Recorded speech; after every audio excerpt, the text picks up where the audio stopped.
আইনের আওতায় আইনের হাতে তুলে দেবে।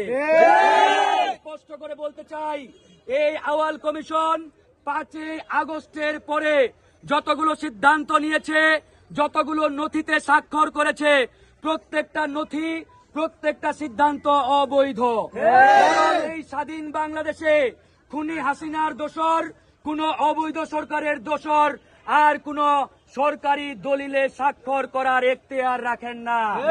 তাই আমরা স্পষ্ট করে বলেছি, আমরা আমাদের মাননীয় অন্তর্বর্তীকালীন সরকারের প্রধান ডক্টর মোহাম্মদ ইউনূস স্যারকেও বলেছি, 5 আগস্টের পরে প্রত্যেকটি অবৈধ সাংবিধানিক প্রতিষ্ঠানের সকল সিদ্ধান্ত আপনারা বাতিল করবেন।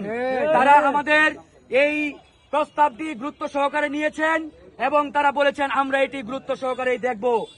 বাংলাদেশ পিপুলস পার্টি বলতে চাই, এই কমিশনারের গ্রেপ্তার ছাড়া আর কোনো অবকাশ নাই এবং এই কমিশনারের